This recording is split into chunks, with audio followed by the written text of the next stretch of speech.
Well, what is the secret to a long and healthy life? The Italian island of Sardinia might have the answer. It's the region with the most male centenarians in the world, and it's one of the famed blue zones. In a recent doco, author and expert Dan Buettner visited other hotspots in Greece, Japan, Costa Rica and the US. He looked at lifestyle factors to help explain why so many residents are living to 100. And while most of us can't just change countries, one thing we can look at is replicate their diet.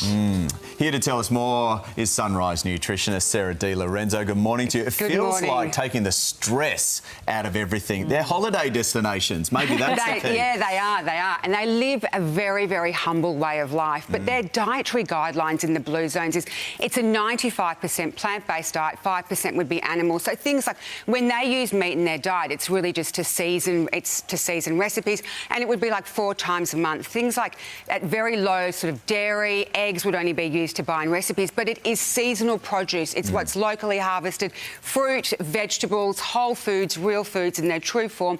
But what really dominates the blue zone diet is that, and across all of the blue zones, is that they have nuts twice a day and they would have half a cup of legumes every day. So they are the key sort of takeaway when you look at that research done. It's absolutely fascinating, and it's evidence. It's all that evidence that you see there. Right, so it's sort of mostly vegetarian, is it? Mostly vegetarian, yeah, but you're getting your proteins from things like the nuts and the legumes. They still do use animal here and there, but it's just really to make flavour meals. Yeah. What's a legume again? Lentils, beans, chickpeas. Right. Okay, so... Sorry. Keep it simple. Okay, yeah. So take us through a day on a plate. Okay, so what you would basically be doing, and something I've done here is I've just got in-season fruit, which is the berries. I've used banana, a really ripe spotty banana, because the blue zone people use fruit as their sweetener.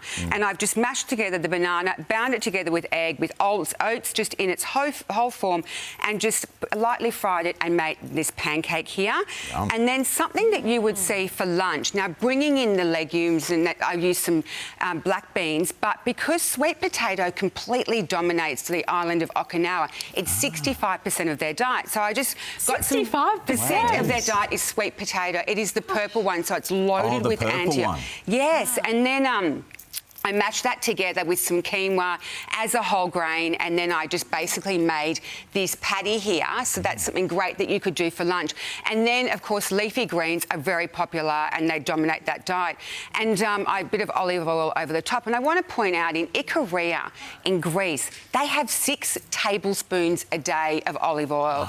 And that's a lot, but they would be dipping bread and that kind of stuff in the olive oil. But their cardiovascular disease is really low. And dinner, breakfast and lunch are the big meals. Dinner would be something quite small, very insignificant, if they were to have anything at all. So I've just made this little ratatouille with seasonal produce, which is things like some capsicums in season, zucchini, eggplant, bit of garlic. Mix that together. I've got that with a bit of broccoli cauli rice.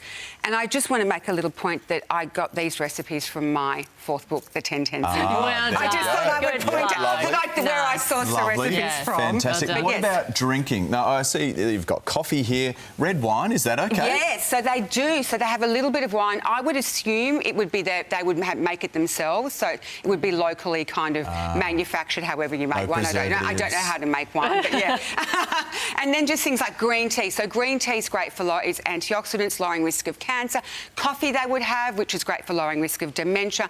All the resveratrol you find in red wine, and water, around 7 glasses a day. So they live a great life. It's just, and so they're the beverages they would consume. So no, there's no cocktails, there's no rum and cokes in there. Just none of that. No soft drink at all. No, and there's no maple syrup poured all over the pancake. Okay, what other lifestyle factors are common in these areas? Okay, so biggest thing is stressing less, family first, sense of purpose, sense of faith. They're huge ones. Taking care of your community members, eating until you're 80% full, doing the food prep together, but as well with exercise. They are generally like moving all the time, not sedentary, so they're gardening, they're eating the food that they've gardened. And they did actually show in the blue zones, the ones that did really have that longevity, were the blue free zone locations where there were hills, so you can see a bit of resistance training, walking up and down hill. Just wandering around. Yeah, it's an interesting look. All right. It's the evidence. It's So where the if you're not evidence going to move lies. there, maybe just pop into Sardinia or Costa Rica. It's a holistic approach. Thank you, Sarah. Thank Appreciate you. it. You can Thank find all the you. recipes on the Sunrise website.